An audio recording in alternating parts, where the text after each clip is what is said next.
Guys, ફોટોગ્રાફીને લગતા આ blog fun and ફોટોમાં ફરી એક વખત આપનું સ્વાગત છે. હું છું જ્વલંત નાયક. જે ટૂંકા ગાળામાં તમે અમારા ફોટોગ્રાફીના બ્લોગને ઓવરવેલ્મિંગ રિસ્પોન્સ આપ્યો છે એના માટે અમે તમારા ખૂબ ખૂબ આભારી છીએ. દર વખતની જેમ આ વખતે પણ હું ફોટોગ્રાફીને લગતી એક અલગ ટેકનિકની વાત કરવાનો છું અને એ છે આર્કિટેક્ચરલ ફોટોગ્રાફી.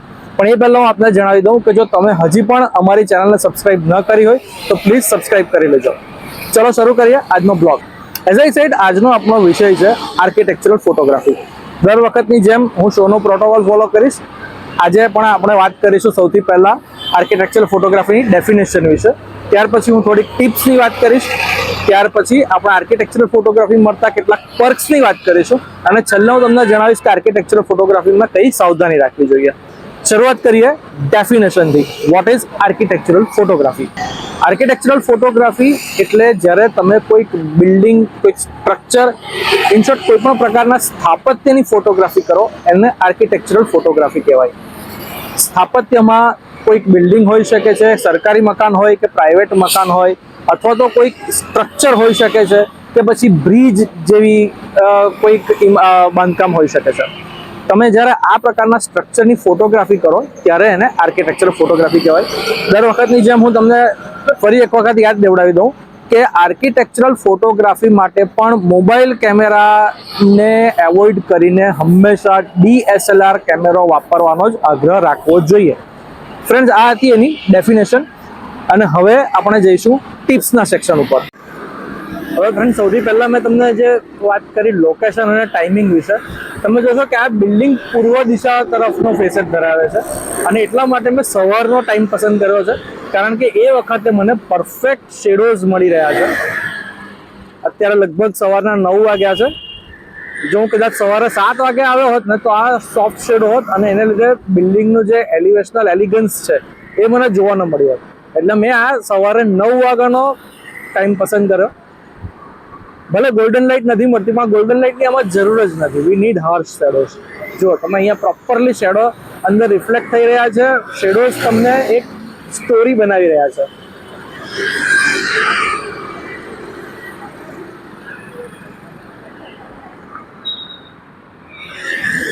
સૌથી મહત્વની બાબત એ છે આર્કિટેક્ચરલ ફોટોગ્રાફી માટે કે તમે દિવસનો કયો સમય પસંદ કરો છો. લોકેશન અને ટાઈમ આ બંને એકબીજા સાથે બહુ જ ઇન્ટરકનેક્ટેડ છે. સામાન્ય રીતે આપણને બધાને ખબર છે કે ફોટોગ્રાફી માટે આપણે વહેલી સવારનો અથવા તો સાંજનો, મોડી સાંજનો, સૂર્યાસ્તના થોડા પહેલાનો સમય પસંદ કરતા હોઈએ છીએ કારણ કે આ સમયગાળા દરમિયાન આપણને ગોલ્ડન લાઇટ મળે છે. ગોલ્ડન લાઇટ એટલે જ્યારે સૂરજ અસ્ત થતો હોય અથવા તો ઉગતો હોય અને એના કિરણો બહુ ત્રાસા આવતા હોય અને તમને જે સોફ્ટ લાઇટ મળે, જે લાઇટમાં હાર્શનેસ ન હોય, હાર્ડ લાઇટ ન હોય, સોફ્ટ લાઇટ હોય, એને આપણે ગોલ્ડન લાઇટ તરીકે ઓળખીએ છીએ. પણ આર્કિટેક્ચરલ ફોટોગ્રાફીમાં તમને હંમેશા ગોલ્ડન લાઇટનો જ આગ્રહ રાખવો પરવડે એમ નથી કારણ કે તમારે બિલ્ડિંગના પ્રોપર શેડોઝ સાથે કામ કરવાનું હોય છે. સૌથી પહેલાં વાત કરું લોકેશનની અને લાઇટની ઇન્ટરકનેક્ટિવિટીની. લોકેશનની વાત કરું તો જો બિલ્ડિંગ પૂર્વ તરફનું હોય એટલે કે બિલ્ડિંગનો જે ફેસેટ છે એ પૂર્વ તરફનો હોય તો તમારે સવારનો ટાઈમ પસંદ કરવો જોઈએ. પણ સવારનો, વહેલી સવારનો ટાઈમ નહીં, સવારનો એવો સમય પસંદ કરવો જોઈએ જ્યારે બિલ્ડિંગના શેડોઝ થોડાક હાર્ડ પડવાના શરૂ થઈ ચૂક્યા હોય. સોફ્ટ લાઇટમાં તમને સોફ્ટ શેડોઝ મળશે જે તમને આર્કિટેક્ચરલ ફોટોગ્રાફીને પ્રોપરલી રિફ્લેક્ટ નહીં કરે, એના એલિવેશનને, એલિવેશનલ એલિમેન્ટ્સને પ્રોપરલી રિફ્લેક્ટ નહીં કરે. સો ફ્રેન્ડ, સૌથી પહેલાં હું આજના આપણા લોકેશનની વાત કરીશ. આજે આપણે જે બિલ્ડિંગની વાત કરવાના છીએ એ બિલ્ડિંગ અડાજણમાં આવેલું છે. સો ફ્રેન્ડ, અત્યારે તમે જે રોડ જોઈ રહ્યા છો એ અડાજણમાં આવેલા ગેલેક્સી સર્કલથી ઉમરા બ્રિજને જોડતો આ માર્ગ છે. પાલ ઉમરા બ્રિજને જોડતો. અને અહીં જે સ્ટ્રક્ચર આવેલું છે શ્રીપદ વર્લ્ડ, એની આપણે ફોટોગ્રાફી કરવાની છે. તમે જોઈ શકશો કે ખાસું મોટું બિલ્ડિંગ છે. એમાં ઘણા બધા એલિવેશનલ મેમ્બર છે. સી, આખી સ્ટેપ વાઇઝ બાલ્કની છે એન્ડ ઇટ ઇઝ સચ અ હ્યુજ સ્ટ્રક્ચર.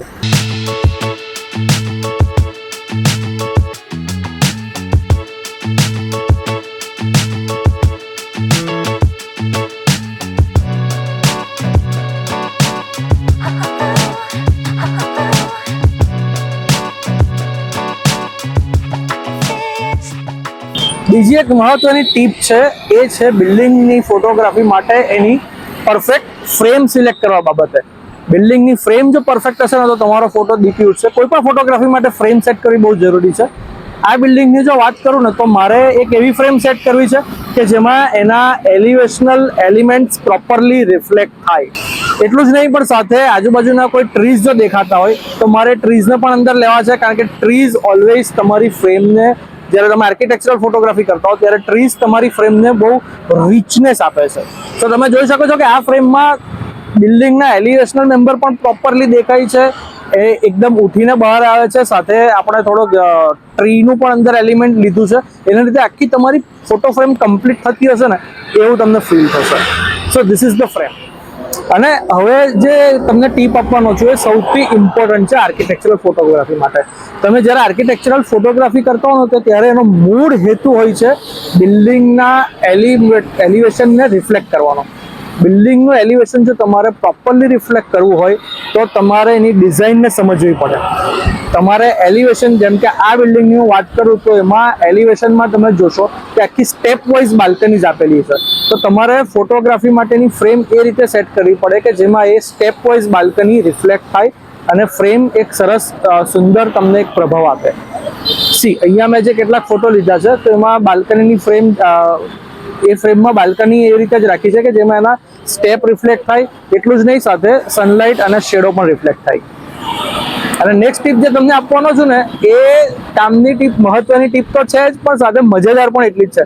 ફ્રેન્ડ્સ, તમને ખબર છે કે આપણે હંમેશા ડે લાઇટમાં ફોટોગ્રાફી કરવાનું પ્રિફર કરતા હોઈએ છીએ, પણ આર્કિટેક્ચરલ ફોટોગ્રાફી એક એવો પ્રકાર છે કે જેમાં તમે નાઇટ લાઈફમાં પણ સારા ફોટો ખેંચી શકો છો, જેમ કે આ બિલ્ડિંગના મેં ખેંચ્યા.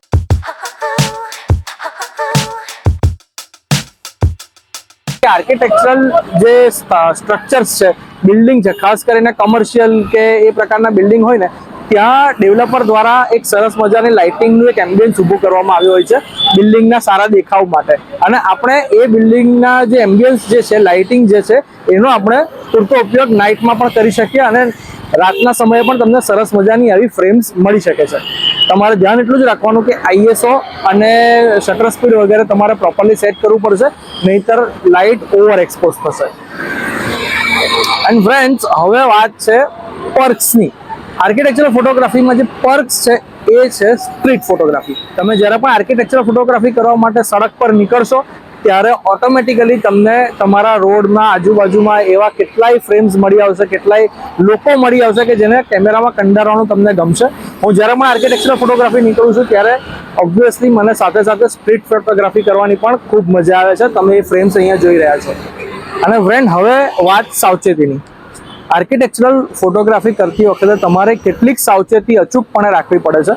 સૌથી પહેલી બાબત, તમે જ્યારે પણ કોઈ બિલ્ડિંગની ફોટોગ્રાફી કરતા હો ત્યારે તમારે તપાસ કરી લેવી જોઈએ કે બિલ્ડિંગ સરકારી માલિકીનું છે કે પ્રાઇવેટ ઓનરશિપનું છે, કમર્શિયલ છે કે રેસિડેન્શિયલ છે.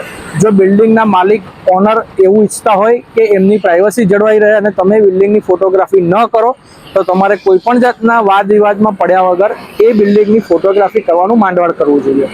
બીજી બાબત છે સ્ટ્રીટ પર ઊભા રહીને જ્યારે તમે ફોટોગ્રાફી કરો છો ત્યારની. તમે જાણો છો કે રોડ ઉપર ટ્રાફિક હેવી હોઈ શકે છે. તમે ફોટોગ્રાફી કરતી વખતે તલ્લીન થઈને જો અચાનક રોડ ક્રોસ કરશો કે આઘા પાછા થશો તો માર્ગ ઉપરથી એ સમયે પસાર થતા 2 વ્હીલર્સ કે 4 વ્હીલર્સ સાથે અકસ્માત સર્જવાનો ભય રહે છે. તો તમારે આ બાબતનું ખાસ ધ્યાન રાખવું પડે. ત્રીજી બાબત છે સારું માઇક્રોફોન. તમે અત્યારે આ વિડીયોમાં પણ જોઈ રહ્યા છો કે પાછળ બેકગ્રાઉન્ડ નોઇઝ આવતો રહે છે, કારણ કે આજુબાજુ હેવી ટ્રાફિક છે. આર્કિટેક્ચરલ ફોટોગ્રાફી વખતે તમે ટ્રાફિકને એવોઇડ કરી શકો એમ નથી હોતા, એટલે તમારે એક સારી કંપનીનું માઇક્રોફોન વસાવી લેવું જોઈએ. જો તમારે આ રીતે વિડીયોગ્રાફી કરવી હોય તો. ફોટોગ્રાફી કરવી હોય તો એમાં ઇશ્યુ નથી આવતો, પણ છતાં ફોટોગ્રાફી કરતી વખતે જે ટ્રાફિકનું ધ્યાન રાખવાનું છે તે એ છે કે ક્યારેય પણ ટ્રાફિકનો કોઈક એલિમેન્ટ, જેમ કે હ્યુમન અથવા કોઈ વ્હીકલ, એ તમારા બિલ્ડિંગની આગળ આવવા જોઈએ નહીં. નહીતર ફોટોગ્રાફીનું ફોકસ બદલાઈ જશે. તમારા ફોકસમાં માત્ર તમારું બિલ્ડિંગ અને એનું એલિવેશન જ રહેવું જોઈએ, નહીં કે કોઈ હ્યુમન કે પછી વ્હીકલ. સો આટલી બાબતોનું ધ્યાન રાખશો તો આર્કિટેક્ચરલ ફોટોગ્રાફી મોજ હી મોજ છે. તમને ફરી એક વખત યાદ અપાવી દઉં કે જો તમે હજી સુધી આ ચેનલને સબસ્ક્રાઇબ ન કરી હોય તો પ્લીઝ અમારી ચેનલને સબસ્ક્રાઇબ કરજો, વિડીયો જો તમને ગમ્યો હોય તો લાઈક કરજો, તમારા મિત્રો સાથે શેર કરજો, અને હા, તમારા મનમાં જો કોઈક વાત હોય, અમને જણાવવા માંગતા હોય, તમારો કોઈ ઓપિનિયન હોય તો પ્લીઝ નીચે કમેન્ટ સેક્શનમાં તમારો ઓપિનિયન અમને આપજો. અમે એના પર વિચાર કરીશું. જો તમે એવું ઈચ્છતા હો કે અમે નવો વિડીયો કોઈક અમુક વિષય ઉપર બનાવીએ તો એ પણ અમને જણાવજો. Thank you.